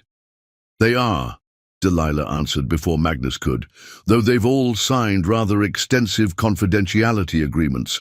Patient privacy, you understand." The warning was clear. There would be no medical records for Camilla to acquire, no proof of Magnus's previous condition or current status. As they prepared to leave, Camilla pulled Delilah aside in the foyer. "Sister dear, I was hoping we could have lunch tomorrow. Just us girls. I have so much to tell you." Delilah met her sister's eyes, seeing the familiar calculation there. "Of course," she agreed. "The plaza at 1. We can catch up properly." In the car heading home, Magnus waited until they were well away from the house before speaking. "She's planning something." "Obviously," Delilah agreed. "But what?" "Mitchell's finished. Winston Enterprises has withdrawn their takeover bid, and all her inside information is worthless now." "Which makes her dangerous." Magnus's expression was grim. "She has nothing left to lose." That evening, as they prepared for a charity gala, another carefully staged opportunity to showcase Magnus's ongoing recovery, Delilah received a text from an unknown number. Little sister, always so eager to play dress-up in other people's clothes. First my wedding dress, now my life. But some things don't fit as well as they appear. Lunch tomorrow will be illuminating. Delilah showed the message to Magnus, who read it with narrowing eyes. She's trying to rattle you. It's working, Delilah admitted. Camilla only gets this confident when she thinks she has an unbeatable hand. Magnus pulled her close, pressing a kiss to her temple. Then it's a good thing she doesn't know she's playing against both of us now. Go to lunch tomorrow. Let her show her cards. Whatever she thinks she has, we'll handle it together. The gala that night was a triumph. Magnus played his role perfectly, intelligent but still occasionally hesitant, clearly improved, but not quite his old self. Delilah stayed close, offering subtle support that everyone interpreted as devotion. They were the perfect picture of a loving couple overcoming adversity together. But later, in the sanctuary of their bedroom, Delilah couldn't shake her unease. What if she knows something? About the original deception, about your condition being an act? Magnus pulled her into his arms, his public persona completely gone. Then we'll deal with it. Your sister isn't the only one who can play the long game, love. And she's about to learn that some bonds are stronger than blood. As Delilah drifted off to sleep, she couldn't help but wonder what tomorrow's lunch would bring. Camilla had always been brilliant at finding people's weak spots, at exploiting vulnerabilities for her own gain, but she had never faced an opponent like Magnus, nor dealt with a sister who had learned to play the game as well as she did. The stage was set for a showdown, and this time, Delilah was ready. She wasn't the same woman who had stepped into her sister's place all those months ago. She had learned, grown, found strength she never knew she possessed, and found love she never expected. Whatever Camilla was planning, she would soon discover that some performances become reality, and some masks reveal more truth than the faces beneath them. Chapter 10. Betrayal's Bitter Taste. The Palm Court at the Plaza Hotel had always been Camilla's favorite stage for her performances. Delilah arrived precisely at 1 o'clock to find her sister already seated at the best table, looking exactly as she had during her reign as Manhattan's most ambitious socialite. Her Chanel suit was pristinely tailored, her sleek, dark hair arranged in elegant waves, her makeup perfect. "Darling," Camilla rose to air-kiss her cheeks, her smile razor-sharp. "You're looking well. Marriage clearly agrees with you." "Thank you," Delilah replied, taking her seat. "Though I doubt you arranged this lunch to discuss my marriage." Always so direct. Camilla signaled for the waiter. "Can't sisters simply catch up?" They ordered Camilla's usual champagne and the salad, Delilah's tea and sandwich, and maintained pleasant small talk until their drinks arrived. Only when they were truly alone did Camilla's mask slip slightly. "You've played the game beautifully," she began, stirring her champagne with a perfectly manicured finger. "The devoted wife, nursing her damaged husband back to health. It's quite the fairy tale. But we both know fairy tales aren't real, don't we?" Delilah met her sister's gaze steadily. "What exactly are you implying?" "Oh, not implying, darling. Stating," Camilla reached into her Hermes bag, withdrawing a slim folder. "You see, while everyone was watching Magnus's miraculous recovery, no one was watching his medical records from Switzerland. No one except me." She slid the folder across the table. Inside, Delilah found detailed reports from the private clinic where Magnus had recovered from his accident. "These prove nothing," she said, though her heart was racing. "Don't they?" Camilla's smile widened. "The doctors noted his full cognitive recovery before he left the clinic. There was never any lasting brain damage, which means his subsequent condition was an elaborate performance, a fraud perpetrated on shareholders, the board, and the entire business community." "That's quite an accusation." "It's quite a story," Camilla corrected. "The brilliant heir playing incompetent to expose his enemies. And then there's you, The substitute bride, complicit in the deception. How do you think the SEC would view this level of market manipulation? Delilah took a sip of tea, buying time to steady her nerves. What do you want, Camilla? Finally, we're getting to the point. Camilla leaned forward. I want what was originally mine. Magnus will divorce you, quietly, amicably, with a generous settlement to keep you comfortable. Then, after an appropriate interval, he and I will reconcile. The prodigal fiancé returns, drawn back by love and forgiveness. And if we refuse, then these records go public. Camilla's expression hardened. Magnus's career will be destroyed. The company will face federal investigation. You'll both be implicated in fraud. Your beloved husband will more likely end up in prison than the boardroom. Delilah studied her sister, seeing the absolute conviction in her eyes. Camilla truly believed she held all the cards, that her scheme was foolproof. It was almost sad how little she understood what she was really dealing with. You're right about one thing, Delilah said quietly. I have learned to play the game beautifully, but you seem to have forgotten who taught me. She reached into her own bag, withdrawing a second folder, this one considerably thicker. Would you like to know what this contains? Detailed records of your meetings with James Mitchell going back 8 months before my wedding. Proof that you orchestrated your own disappearance as part of a planned hostile takeover. Bank transfers showing payments from Winston Enterprises to offshore accounts in your name. Color drained from Camilla's face. That's impossible. Those records were destroyed. Were they? Or did Magnus's security team simply let you think they were? Delilah's smile matched her sister's earlier one. You're not the only one who can play a long game, Camilla. You're bluffing. Am I? Delilah opened the folder, sliding out several photographs. They showed Camilla in various locations. Monaco, Buenos Aires, São Paulo, always in the company of either Mitchell or Winston. While you were gathering ammunition against Magnus, we were gathering it against you. The difference is, our evidence doesn't just suggest corporate fraud. It proves international conspiracy, industrial espionage, and multiple violations of SEC regulations. Camilla's hand trembled slightly as she reached for her champagne. You wouldn't. I'm your sister. You stopped being my sister the moment you tried to destroy my husband. Delilah's voice was steel wrapped in silk.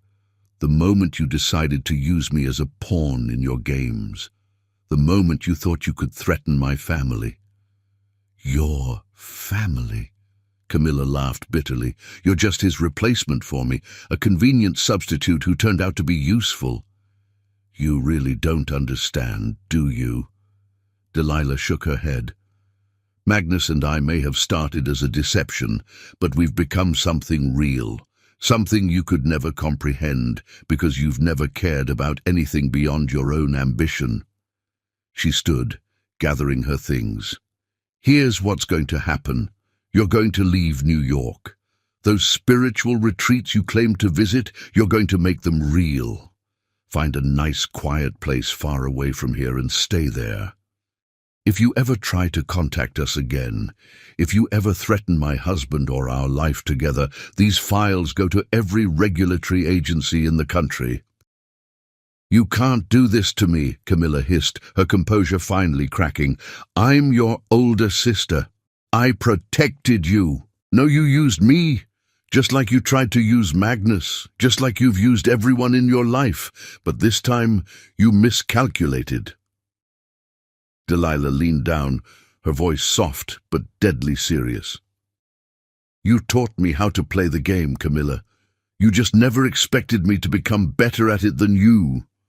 As Delilah walked away, she heard her sister call after her, This isn't over. She turned back one last time. Yes, it is. Goodbye, Camilla. Outside the plaza, Magnus was waiting in their car. One look at her face told him everything he needed to know. It's done? Delilah collapsed into his arms, finally letting the tension drain from her body. It's done, though she threatened to expose everything. Let her try. Magnus kissed her forehead. We've planned for every contingency. Your sister's time in the spotlight is over. As they drove home through the Manhattan streets, Delilah felt a strange mixture of sadness and relief. She had just cut ties with her last blood relative, but in doing so, she had protected something far more precious, the genuine love and partnership she had found in what started as a deception. "Are you all right?" Magnus asked softly, his hand warm around hers. "Yes," she replied, surprising herself by meaning it. "It's just, I never thought I'd have to choose between my sister and my happiness. Sometimes the hardest choices prove who we really are." He lifted their joined hands, pressing a kiss to her knuckles. "You proved you're stronger than anyone gave you credit for, including Camilla." Delilah leaned into his embrace, watching the city blur past the windows. The game wasn't over. It never really would be in their world. But she and Magnus had each other now, partners in every sense, facing whatever came next together. And that, she realized, was worth any price. Chapter 11. Love's True Test. The autumn wind whipped through Manhattan's concrete canyons, carrying with it the scent of change. From the floor-to-ceiling windows of his office at Sorin Industries, Magnus watched leaves dance past, his reflection overlaying the city sprawled below. 3 months had passed since Camilla's departure, and his official recovery was now complete. The business world had welcomed back one of its most brilliant minds, while society columns continued to praise the power of love and dedication that had brought him back from the brink. But success, Magnus was learning, brought its own kind of prison. "The merger projections for Q4, his assistant said, placing another stack of documents on his desk. "The board is particularly interested in your approach to the Davidson portfolio." Magnus nodded, his mind already calculating possibilities. Before his accident, he would have dismantled Davidson Industries without hesitation, stripped its assets, and discarded the remains. The old Magnus Sorin had been feared for exactly that kind of ruthless efficiency. "Sir?" his assistant prompted when he remained silent. "Should I tell them you'll proceed with the original strategy?" "No," Magnus said finally. "Schedule a full board meeting for tomorrow. It's time we had a serious discussion about the company's direction." That evening, he found Delilah in their private library, curled in her favorite leather armchair with a first edition of Jane Austen.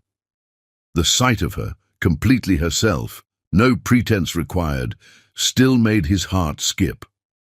"The board wants the old Magnus back," he announced without preamble, loosening his tie. "The shark who never hesitated, never showed mercy, never let emotion cloud his judgment." Delilah marked her place carefully before looking up. "And what do you want?" It was the question he'd been wrestling with for weeks. "I spent so long playing a role, pretending to be simple, that I saw our world from a completely different perspective. I watched how people treat those they think are beneath them, saw the casual cruelty of corporate politics from the receiving end." He poured himself a whiskey, the crystal decanter catching the evening light. "I'm not sure I can be that person anymore." "Then don't be." Delilah rose, moving to stand beside him. "You've proven you're brilliant enough to succeed without destroying everything in your path. Why not forge a new way?" "Because the board follows strength," she interrupted. "Show them a different kind of power." Before he could respond, his secure phone buzzed. The message made him tense immediately. "What is it?" Delilah asked, recognizing his expression. "Camilla's surfaced in Geneva." He showed her the surveillance report. "Supposedly at a wellness retreat. But she's been meeting with Winston Enterprises' European division. My sources say she's gathering support from our overseas investors, playing on their concerns about the company's new, softer direction. She never could accept defeat gracefully. Delilah's voice held a mixture of sadness and steel. What's her angle? She's suggesting my recovery might be temporary. That trauma could cause a relapse at any time. Some board members are already whispering about the need for contingency plans. The irony wasn't lost on either of them. They had maintained their deception flawlessly for so long, only to face criticism now that they were finally being genuine. "So what do we do?" Delilah asked, though her tone suggested she already had ideas. Magnus's smile held a hint of his old predatory gleam. "We remind everyone why it's dangerous to underestimate us. But this time, we do it our way." They spent the next week orchestrating their response. Magnus introduced new corporate governance policies that impressed ethical investors while simultaneously strengthening his control. Delilah leveraged her connections in the charity world to generate positive press about Sorin Industries' renewed commitment to social responsibility. But opposition was mounting. Board members who had grown accustomed to dealing with Magnus's simple persona struggled to adapt to his new management style. Others questioned whether his recovery had changed him too fundamentally to lead effectively. "They're calling an extraordinary general meeting," Magnus announced one morning, reading from his tablet. "Officially to discuss strategic direction, unofficially." "They want to determine if you're fit to lead," Delilah finished. "Camilla's been busy. She's convinced some of them that my recovery might be temporary, that the trauma could return." He set the tablet aside, running a hand through his hair in frustration. The old Magnus would have crushed this rebellion instantly, destroyed anyone who questioned him. But that's not who you are anymore. Delilah moved behind him, massaging his tense shoulders. "And that's not a weakness, it's an evolution." He caught her hand, pressing a kiss to her palm. "How did I get so lucky finding you?"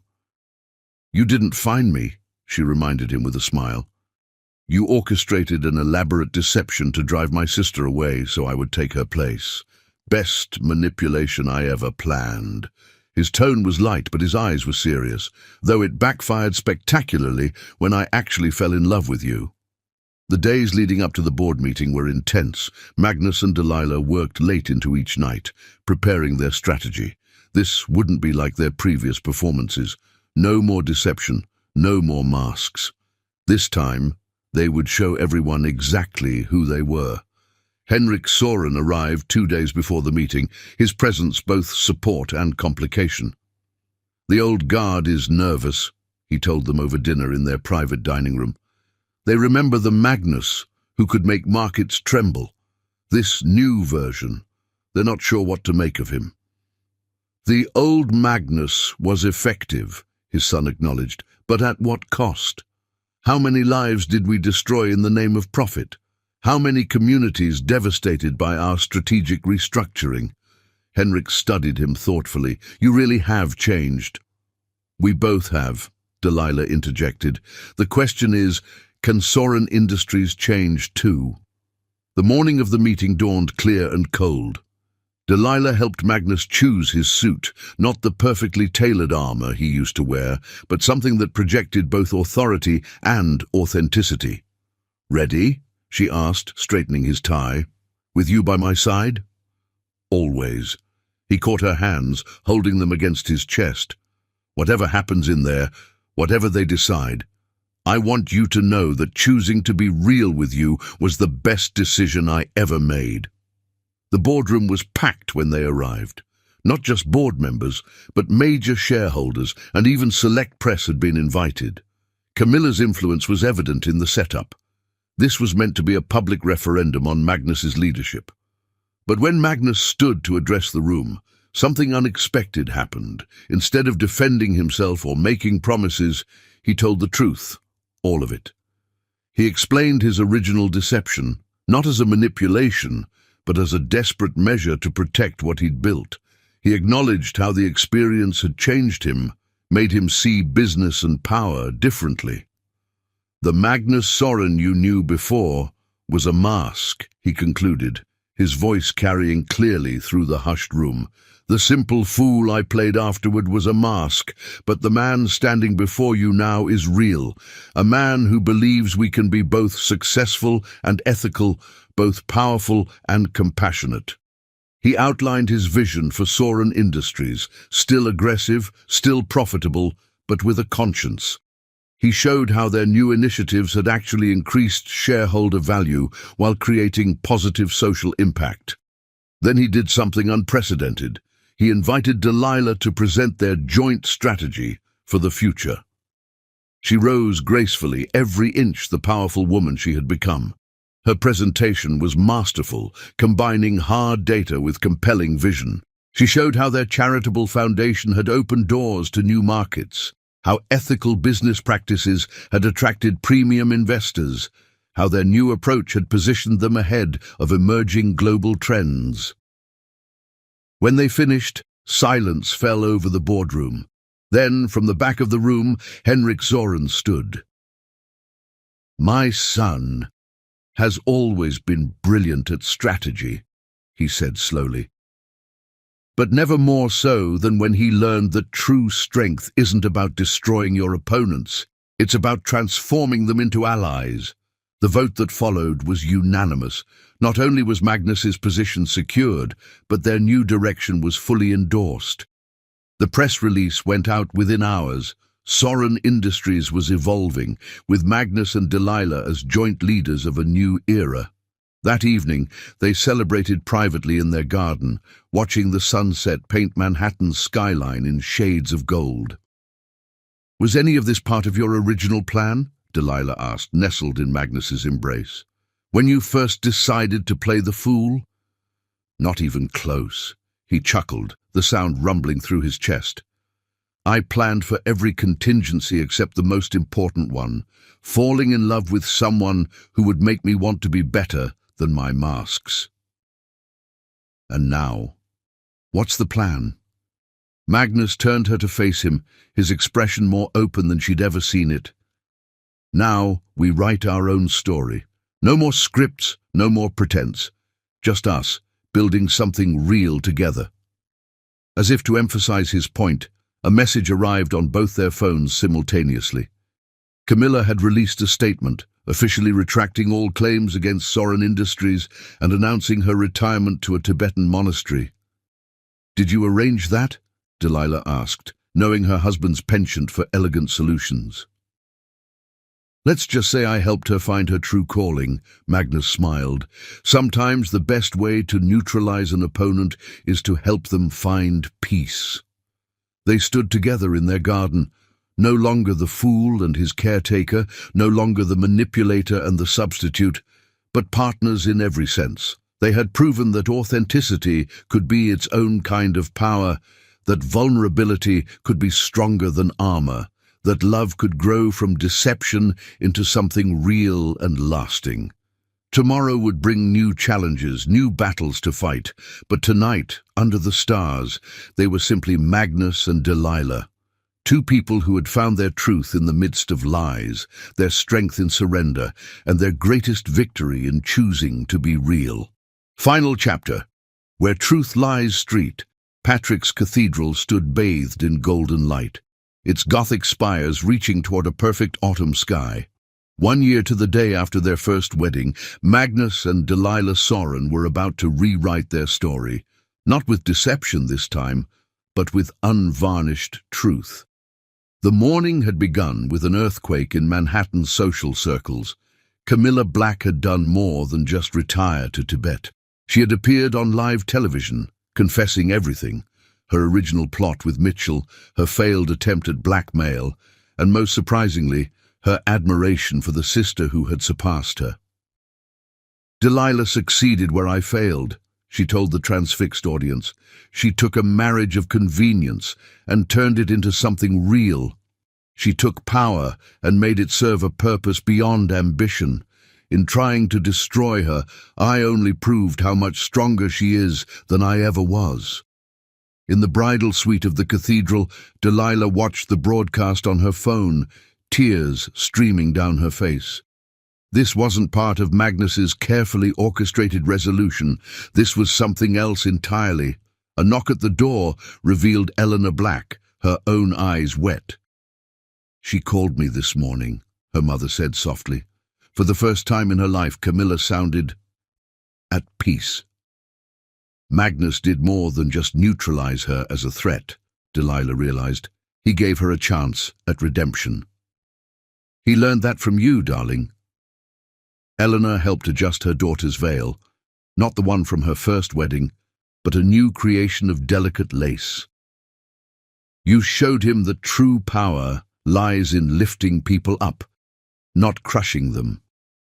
The cathedral filled with a different crowd than their first ceremony. Gone were the pitying looks and whispered speculations.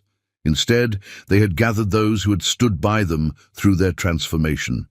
Board members who had embraced their new vision, charity partners whose lives they'd changed, and a select few who knew their whole story and loved them anyway.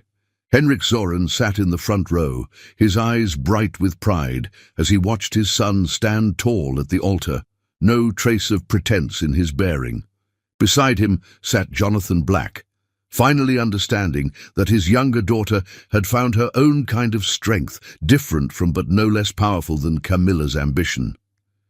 But the real surprise came just before the ceremony began. Through the cathedral's side, deeper slipped a familiar figure, Camilla herself, dressed simply in cream-colored silk, her famous ambition replaced by something softer, more genuine. When Magnus and Delilah turned to begin their vows, he spoke first, his voice carrying clearly through the sacred space. "1 year ago, I stood here wearing a mask, playing a role I thought I needed to survive. I had spent 2 years pretending to be less than I was, thinking that deception was the only way to protect what I had built. But you, Delilah, saw through every defense, every pretense, until you found the truth of me. You didn't just play along with my deception, you transformed it into something real. Through you, I learned that true power isn't in what we hide, but in what we dare to reveal." He reached into his pocket, withdrawing not a ring, but a small key. "This opens a vault in our home. Inside, you'll find transfer documents making you full partner in everything I have, not just Soren Industries, but every company, every asset, every dream I've ever held. Because you've become more than my partner in deception or my savior in truth. You've become my heart's compass, pointing always toward what's real and right and worth fighting for." Delilah's voice trembled slightly as she responded, but her words rang with conviction. "I came to you as a substitute, stepping into a role that wasn't mine. I thought I was sacrificing my truth for my family's sake. Instead, I found myself. In pretending to be someone else, I discovered who I really am. You gave me the strength to stop living in my sister's shadow, to become not just a player in the game, but a woman who chooses to be authentic in a world of masks." She paused, one hand drifting to her stomach in a gesture that made Magnus's eyes widen. "And now you've given me something even more precious, a future where our child will never need to wear masks or play roles. A future where they'll know that the greatest power lies not in manipulation or control, but in the courage to be genuinely yourself." The revelation of her pregnancy sent a ripple through the cathedral, but Magnus's face showed only pure joy.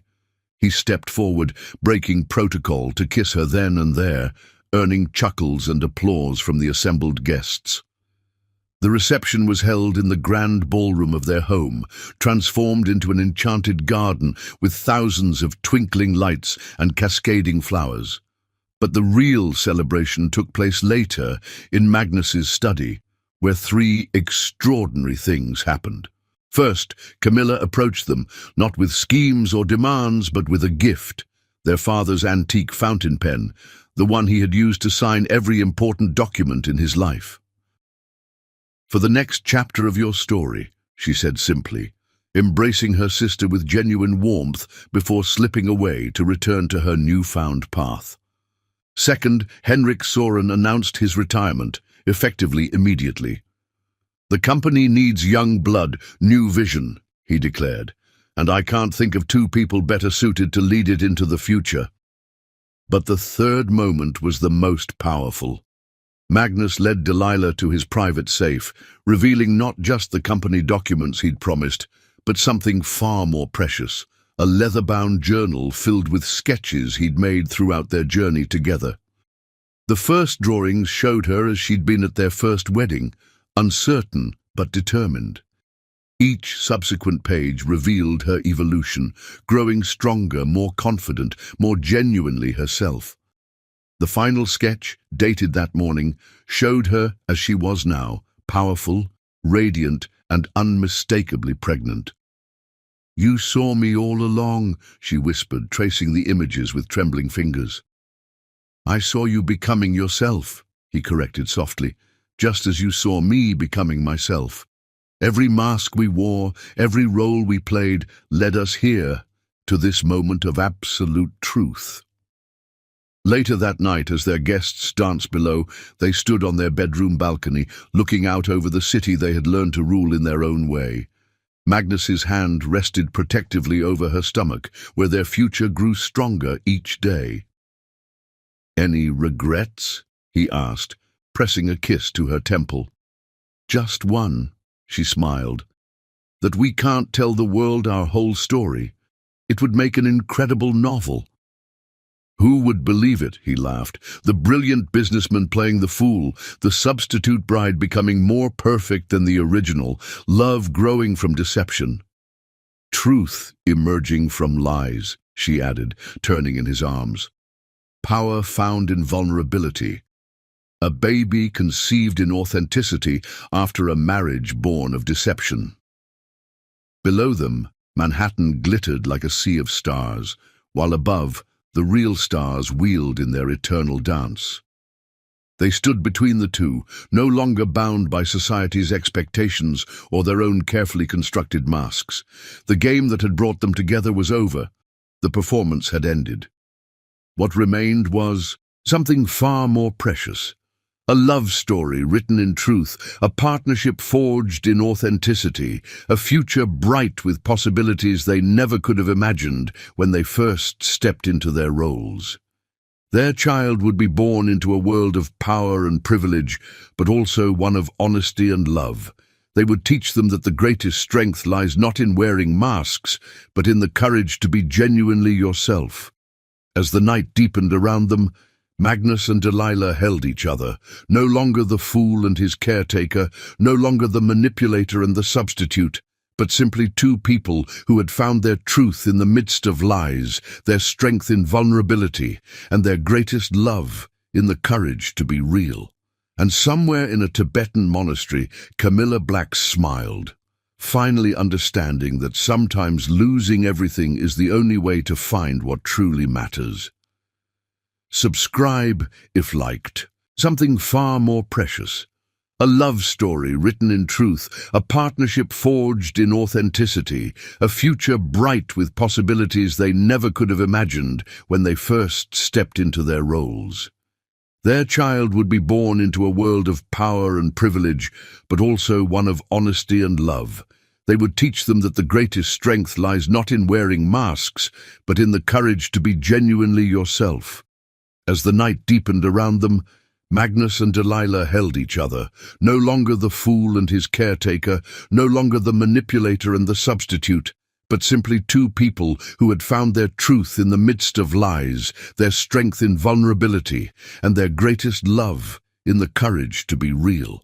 And somewhere in a Tibetan monastery, Camilla Black smiled, finally understanding that sometimes losing everything is the only way to find what truly matters.